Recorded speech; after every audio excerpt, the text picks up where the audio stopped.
Hola hermanos, buenas tardes. Soy Andrea Noing de Ábalos y soy de la Primera Iglesia Bautista de Monterrey. Y pues estoy muy bendecida y agradecida de poder estar en este momento de meditación con ustedes, estudiando pues la palabra de Dios pues una vez más.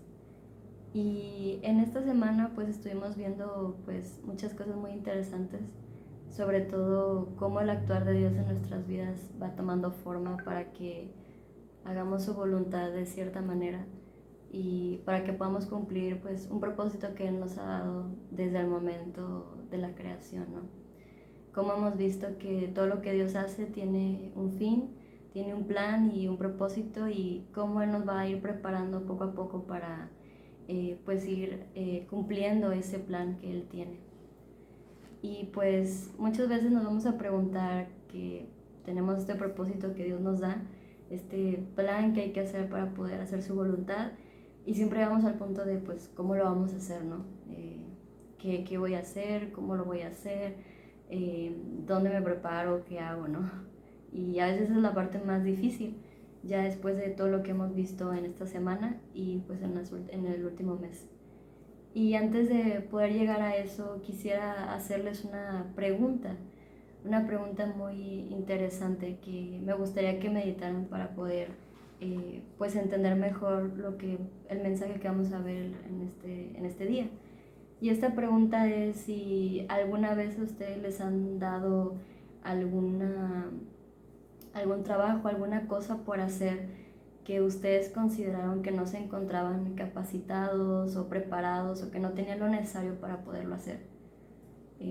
Sea lo que sea, alguna vez les han encargado, les han pedido hacer algo y ustedes han sentido miedo, pánico, o se han preocupado porque se sienten que no son la persona indicada o que no tienen lo necesario para hacerlo.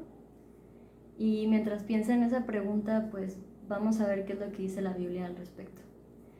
Y primero que nada quisiera mencionar lo que viene en Hechos 1:8. Hechos 1:8 es un versículo que hemos utilizado muchas veces y que podría parecer que es la motivación principal o nuestro objetivo principal para las misiones, ¿no? Para el evangelismo, todo lo que hacemos como iglesia. Este es un mensaje que detonaría todo lo que seguiría después en Hechos para que luego se formara la iglesia como tal, la iglesia pues en Cristo, ¿no? Y es en este versículo donde suceden todos los hechos de la crucifixión de Jesús, de la resurrección de Jesús, y luego cuando Él se les presenta a los discípulos y está con ellos unos días. Entonces, cuando llega el momento en que Él ahora sí ya va a ascender al cielo y que ahora sí los discípulos van a estar sin la ayuda directa y personal de Jesús, les dice que van a recibir un poder. O sea, que primero les da varias indicaciones y luego les dice al final que van a recibir un poder que va a venir sobre ellos, el Espíritu Santo. Esa es la primera vez que se menciona el concepto del Espíritu Santo en la Biblia. Antes, en el Antiguo Testamento, podemos verlo de diferentes formas, porque hay que acordarnos que el concepto de Trinidad, de la Trinidad de Dios, Dios Padre, Dios Hijo y Dios Espíritu Santo, está en toda la Biblia, está presente en todo momento. Pero el término formal del Espíritu Santo se presenta por primera vez ya en Hechos, cuando ocurren todas las cosas, cuando se cumple todo el plan en Cristo. Entonces Jesús les dice que va a llegar el Espíritu Santo, que les va a dar el poder que necesitan, y ellos serán testigos en Jerusalén, en Judea, en Samaria y hasta en lo último de la tierra. Y esto es un mandato que les da a ellos y que da a la iglesia, no solamente a ellos, a los discípulos, sino a todos los demás que llegaremos a conocer y a creer en Jesús. Entonces, al principio, cuando empieza estos eventos de la crucifixión, la resurrección, y que los discípulos vivieron todo lo que aprendieron de Jesús, todas las enseñanzas que Él les dio, y que les empieza a anunciar lo que va a ocurrir con Él y todo lo que van a terminar haciendo después de Él, pues al principio los discípulos no entendían de qué era lo que Jesús quería hacer o de qué se estaba hablando exactamente. Entonces, cuando llega el momento y se cumplen las promesas que se habían hablado en el Antiguo Testamento o antes de Jesús, se cumplen todas las profecías y todo lo que iba a ocurrir, ahora sí empiezan a entender cuál es el propósito final de Jesús de todo lo que ocurrió. Porque no era nada más un evento que iba a ocurrir de que Jesús iba a venir a entrar en nuestra historia, en nuestro tiempo, sino que era algo que iba a venir todavía más adelante, que iba a ser duradero e iba a ser eterno. Entonces, cuando empezamos a ver este concepto del Espíritu Santo y que les empiezan a decir lo que va a ocurrir y que le tienen que ser testigos, hay que ver una parte muy interesante, y es que Jesús no les preguntó a los discípulos si ellos les gustaría hacerlo, si ellos les gustaría probarlo, si quisieran intentarlo una vez, y si les gustaba después, pues a lo mejor decir que no o así. No fue una sugerencia, no fue una invitación, porque incluso podemos ver muchas partes en la Biblia donde Dios o Jesús mismo hace una invitación a las personas, a sus discípulos específica, que les da a lo mejor un consejo, que les enseña de alguna manera, o que incluso les da una orden. No era algo que les estuviera sugiriendo, bueno, yo creo que ustedes podrían ir a ser discípulos, ni tampoco les dijo, oigan, ¿quién les gustaría ir a ser pues más discípulos, más testigos? ¿Quién les gustaría ir a llevar pues el evangelio como tal? No, más bien les dijo que lo tenían que ser, que ellos tenían que ser testigos a todas partes y que se iba a extender este mensaje todavía más allá. O sea, es un mandato que Jesús da a la iglesia. Es el último que da antes de irse y es el primero que recibe la iglesia en conjunto. Entonces, cuando los discípulos reciben este mandato, decimos wow, y podemos ver todo lo que ocurre en Hechos, cosas increíbles, y luego lo que podemos ver después en las cartas, y decimos, oye, qué increíble todo lo que hicieron. Y empezamos a subir la expectativa de los discípulos y de todos los que se fueron agregando, y empezamos a decir, wow, es que esos eran verdaderos hombres de Dios y mujeres de Dios que hicieron grandes cosas. Pero detengámonos a pensar un segundo. ¿Quiénes eran estos discípulos? ¿Acaso eran maestros? ¿Eran gente muy conocedora de las escrituras? ¿Acaso eran personas súper mega preparadas? Pues realmente no lo eran. Realmente Jesús escogió a personas sencillas, comunes, personas normales que podría decir que no tenían algo especial, en pocas palabras o a simple vista, como pues para hacer este trabajo que les estaba dando, esta indicación que les estaba dando, que no iba a ser fácil. No les había dicho, pues ve ahí cerquita con tus vecinos y listo. No, sí empezaba con los más cercanos de su área, de su comunidad, y después se tenía que ir extendiendo, y lo dice hasta lo último de la tierra. No los limita solamente a su tierra, a su país, sino a todas partes, les dice. Y así también a sí mismo a la iglesia. Pero al principio, detengámonos a pensar si estos discípulos estaban completamente preparados y listos para esto. Pues la respuesta podría ser que no, que apenas habían estado entendiendo el ministerio de Jesús, que ahora que habían ocurrido todas las cosas que se habían prometido, ellos ya habían entendido o estaban entendiendo por qué Jesús había hecho lo que había hecho. Ahora decían, ahora tiene sentido por qué tenía que pasar esto, por qué lo tenían que crucificar, por qué iba a resucitar y para qué tenía que resucitar, sobre todo. Apenas todo eso que Jesús les había enseñado estaba tomando un significado en sus corazones, y ahora les daba esta enorme tarea para lo que probablemente no se sentían preparados. Podemos simplemente dar un vistazo a Pedro. Si seguimos leyendo en el capítulo 1 de Hechos y en el capítulo 2 de Hechos, cuando viene el Espíritu Santo sobre ellos en este momento y empiezan ellos a hablar diferentes idiomas y que la gente les empieza a entender en su idioma, en su lenguaje, y se empiezan a sorprender y se sienten confundidos y dicen, oye, pues, ¿quiénes son estas personas, verdad? ¿Qué están hablando? ¿Qué pasó? ¿Qué hacen aquí? ¿Para qué pasa todo esto? Entonces es cuando Pedro se levanta y les empieza a decir todo lo que había pasado, empieza a dar testimonio del Evangelio, empieza a dar lo que es un ejemplo primero de evangelización. Les empieza a hablar de quién era Jesús, de lo que él había hecho, de su sacrificio, de cómo él había muerto en la cruz y cómo él había resucitado y para qué. Él les empieza a evangelizar y mucha gente se convierte. Bueno, no es que Pedro fuera el mejor predicador del mundo, ni que fue un experto en las palabras. Sí podemos ver a lo largo del Evangelio que él era una persona que era muy pronta para hablar. Él era muy enérgico,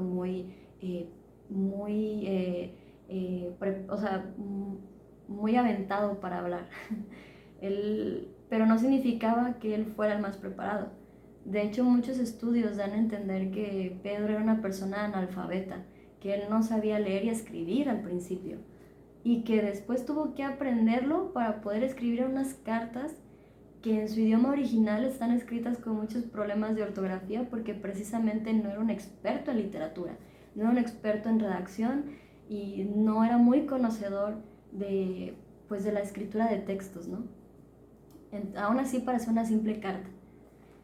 Entonces, Pedro no era específicamente la persona mejor preparada para hacerlo, pero su amor y su devoción y pasión por Cristo, por lo que él hizo y su ministerio, era más de su ignorancia, era muchísimo más de lo que él supiera o no supiera hacer y de los conocimientos que él tenía. Porque sencillamente, si el plan de Dios fuera escoger a gente súper preparada, hubiera escogido a maestros de la ley, hubiera escogido a rabís, hubiera escogido a personas del Sanedrín, hubiera escogido a personas que hubieran leído mucho, hubieran aprendido mucho y se hubieran dedicado a las escrituras, pero no lo hizo. Escogió a personas sencillas como pescadores, escogió a personas que eran odiadas por el pueblo como los cobradores de impuestos, escogió a personas que no eran nada para la sociedad en ese momento y que ahorita podrían seguir significando pues no mucho realmente. Pero ¿por qué Jesús hizo esto? Más adelante podemos ver en 1 Corintios 1, 26 a 31 que empieza a mencionar que Dios escoge a lo menos digno del mundo, a lo menospreciado, a la que no es, la que no significa nada para los demás, a lo menos preparado e incluso hasta lo más vil del mundo, para que Dios se manifieste en ellos mismos, no porque tienen la habilidad para hacerlo, sino porque Dios mismo les da lo que necesitan para poder exaltarse a sí mismo. Entonces, ¿qué pasa? ¿Dónde está el actuar del Espíritu Santo en todo esto? Como les decía, muchas veces nos enfocamos en el actuar de Dios Padre y en el actuar de Cristo, que es la parte central de la Biblia. Pero a veces nos olvidamos de poner un poco más de atención al Espíritu Santo, porque creemos que puede sonar un poco extraño, un poco fanático, tal vez espiritista, como ustedes quieran, pero no se nos olvida que ahí mismo Jesús dice que les va a mandar a alguien que va a estar con ellos todo el tiempo.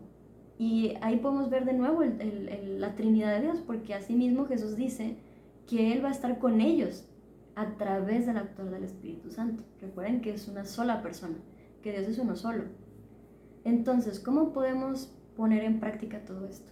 Todo lo que podemos leer en Hechos.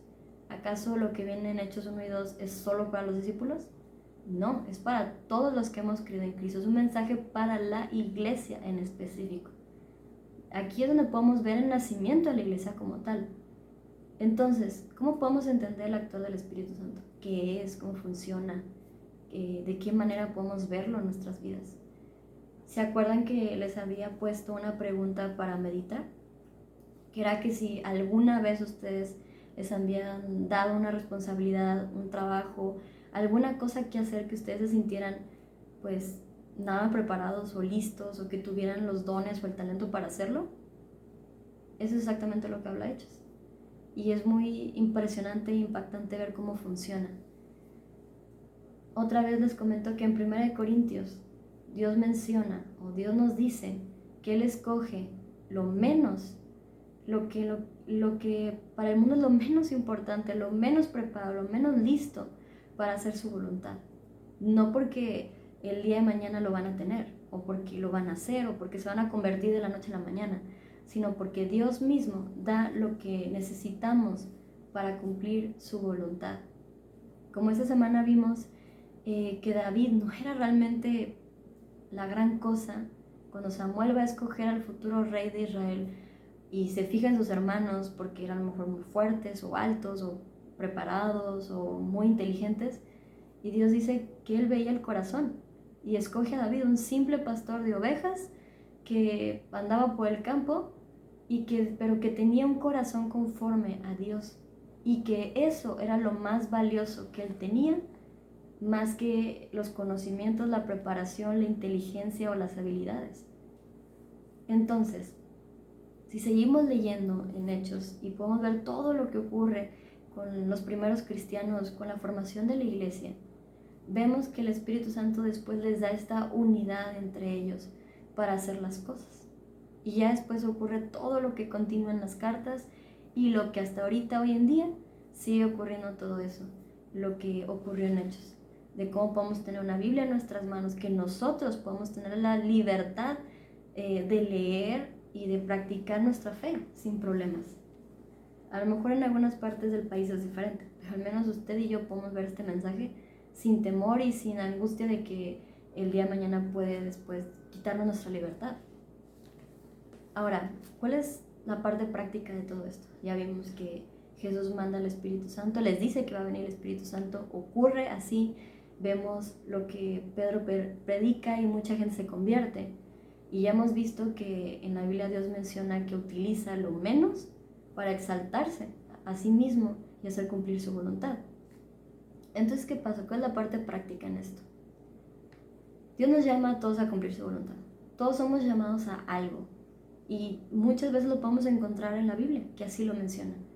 Todos los que llegamos a conocerlo y que creemos en lo que Jesús hizo por nosotros, Dios nos da un propósito, un nuevo propósito. Hoy en día podemos ver que nuestra sociedad sufre por muchas cosas. Estamos en un momento muy difícil y siempre va a ser difícil, hermano. No va a haber un momento donde digamos, ay, ¿cuándo pues se va a acabar todo esto? ¿Cuándo vamos a estar sin la pandemia? ¿Cuándo vamos a estar sin la inseguridad? ¿Cuándo vamos a estar sin los problemas políticos, económicos, de guerra? ¿Cuándo va a haber paz? Nunca lo va a haber, hermano. El momento en que todo vaya a ser perfecto va a ser únicamente cuando Cristo venga otra vez. Y hasta en ese entonces tenemos un trabajo que hacer. Todos somos llamados por Dios para hacer cumplir su voluntad, de la manera en que Él lo destine con cada uno. No significa que todos vamos a hacer lo mismo. Ahí dice en la Biblia que en la iglesia, como iglesia, cada quien tiene su parte, su don y su talento, y que cada uno va a hacer una cosa en específico, y que en conjunto vamos a poder hacer cumplir el plan de Dios. Entonces, Dios nos llama a cumplir su voluntad. Tal vez usted todavía no sepa cuál es el propósito fundamental o principal para el que Dios lo ha llamado. Nos va a tomar toda nuestra vida descubrirlo y poco a poco vamos a ir desarrollando esa afinidad en nuestra comunión con Dios diaria para saber qué es lo que Él quiere hacer con nosotros. Pero primero que nada, usted que está en la fe, que usted ha creído y que estudia y que ora, piense que usted ha sido llamado para algo. No importa la edad que tenga, si sea joven, si ya se encuentre en su tercera edad o si es un adulto maduro, no importa la edad que usted tenga, no importa cuánto tiempo tenga en la fe, no importa si usted siente que es una eminencia en la iglesia, que debemos tener cuidado con no ser altivos, obviamente, o no importa si usted siente que es nada, tal vez. Dios lo ha llamado para algo. Después, también tome en cuenta que Dios nos conoce y que Dios considera nuestra historia, nuestras debilidades y nuestras carencias. Él sabe lo que somos y de todo lo que tenemos faltante. Él lo sabe. No significa que porque a lo mejor usted no se sienta muy preparado o muy listo para hacer algo, no significa que Dios no lo vaya a usar. Al contrario, nuevamente la Biblia nos dice que Dios lo va a usar aunque usted se sienta menos. Entonces usted tiene un plan que cumplir, un propósito que cumplir que Dios le ha dado, y que Dios, a pesar de conocerlo y de saber en qué falla y cuáles son sus problemas y qué es lo que no tiene y en qué parte es débil, Él aún así le da un propósito por cumplir. La siguiente parte, lo número 3, es que Dios nos da dones y talentos. Dios nos da, a través del Espíritu Santo, nos da esas habilidades que podemos utilizar y desarrollar para hacer cumplir su voluntad, y que si no lo hacemos, Él también las puede quitar. A veces pensamos que, porque la persona es muy buena para hablar, entonces siempre va a ser muy bueno para dar mensajes, para enseñar, para compartir. Pero si esa persona no cumple el plan de Dios y si no se lo dedica a Dios, Dios puede quitarlo. Recuerden que Dios es el dueño de todas las cosas y Él da y Él quita. en todos los aspectos. Aparte de que Dios nos da dones y talentos, tenemos que entender que ahí es donde entra el Espíritu Santo. Dios nos da lo que necesitamos para cumplir su voluntad a través del Espíritu Santo. No es que usted solo lo vaya a hacer, sino que a través del Espíritu Santo, su guía y sabiduría, en comunión diaria con Cristo, ahí es lo que Él nos va a dar lo que necesitamos para poder hacer y cumplir su voluntad. Muchas veces pensamos que podemos hacer las cosas si nos la proponemos. Sí, el mundo enseña que si usted se lo propone, lo va a lograr. Pero la Biblia dice que si usted pone su vida en manos de Dios y se deja guiar por el Espíritu Santo, Dios va a hacer que usted haga grandes cosas, más allá de lo que usted había imaginado. Y que eso va a tener un valor eterno y no solamente para beneficio suyo. El mundo enseña que si usted se lo propone, lo va a lograr y va a obtener todo lo que usted quiera. Y la Biblia enseña que no, que Dios le va a dar un propósito, que Dios lo ha llamado, que a pesar de lo que usted es, le va a dar dones y talentos y que le va a dar lo que usted necesita a través del Espíritu Santo. Que ese es su ayudador, su consolador, lo que usted va a necesitar para poder cumplir el plan de Dios. Ahora, no significa que vaya a ser fácil. Cuando los discípulos reciben este mandato de que tienen que ir a ser más testigos y que tienen que bautizarlos y que tienen que seguir y en toda la tierra, no les dice que va a ser fácil, les dice al contrario, que va a ser muy difícil, que va a ser una tarea muy complicada y que van a venir muchas pruebas, pero que confiemos, que en Jesús ya venció. Entonces tenemos la motivación para continuar a pesar de las cosas. Pero repito, siempre el hacer la voluntad de Dios va a traer muchas cosas difíciles. Le va a traer dudas, le va a traer desánimo, le va a traer temor, le va a traer el que usted haga un recuento de pecados constantemente que lo hace sentir que no es la persona indicada o que no es digno para hacerlo. Le va a traer una persecución constante por el pasado, que usted siempre está recordando todo lo que hizo y cómo era antes de llegar a Cristo. Y sobre todo, va a venir la falta de fe. Todas esas cosas van a venir cuando usted quiera hacer la voluntad de Dios. Pero tenemos una promesa en Cristo, que es el Espíritu Santo. Porque si Jesús ya lo dijo, entonces es verdad. Entonces, ¿qué pasa? Tomemos en cuenta esto. Todos los que alguna vez han realizado cosas grandes en la obra de Dios, que a lo mejor un hermano o alguien que usted considera que es bien grande en la obra de Dios, comenzaron de rodillas. No comenzaron listos y 100% preparados y bien expertos en esto. Realmente no comenzaron con un corazón humillado, sabiendo perfectamente cómo eran, que no eran lo mejor para desarrollar lo que Dios les estaba pidiendo. Empezaron de rodillas. Y a pesar de ser lo menos preparado para hacerlo, Dios dio lo necesario para que lo hicieran. Y yo sé que muchas personas, muchos hermanos les van a poder decir que al principio cuando empezaron en su obra o en su labor, habrían dicho que se sintieron tal vez ridículos o se sintieron avergonzados o se sintieron menospreciados o se sintieron pues indignos, como viles pecadores, porque al final eso somos, hermano. No somos lo mejor, pero Dios sí es lo mejor. Cristo es nuestra mejor parte, es nuestra herencia. Y en Él tenemos la promesa de que el Espíritu Santo va a estar con nosotros todo el tiempo para darnos sabiduría, darnos ánimo, darnos los dones y talentos, darnos las habilidades para cumplir la voluntad de Dios.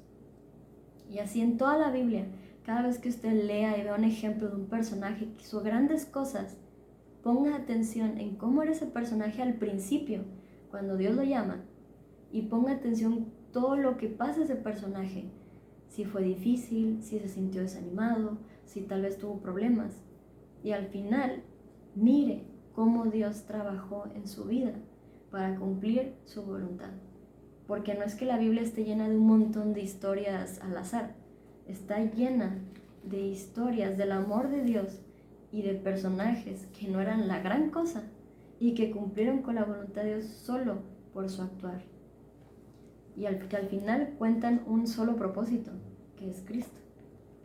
Entonces, tomemos en cuenta esto. Otra vez volviendo a la pregunta.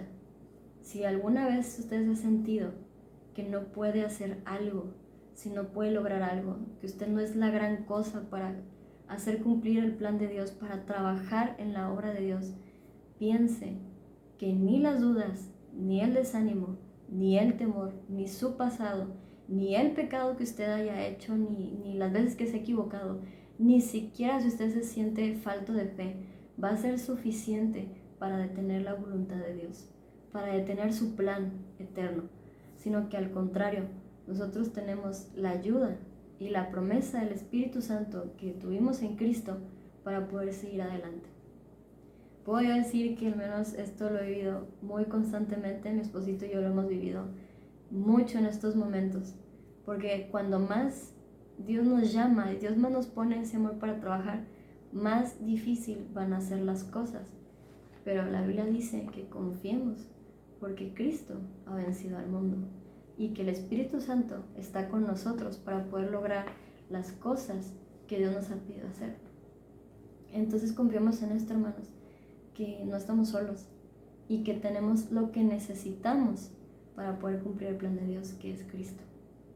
Y que el Espíritu Santo nos acompaña todo el tiempo en nuestra vida. Así que es muy fácil decir, no se desanime, no tenga miedo, no dude, tenga fe, olvídese de lo que usted hizo en el pasado. Más bien tome todo eso en cuenta y entrégueselo a Dios para que Él pueda hacer su voluntad en usted. Y que al final no se mire usted a sí mismo, sino que se mire Cristo en usted. Pues Dios los bendiga, hermanos, y que pues siempre les dé la paz para poder hacer su voluntad. Y pues les mandamos un abrazo a todos ustedes de parte mía y de mi esposito. Y pues Dios les bendiga mucho, hermanos.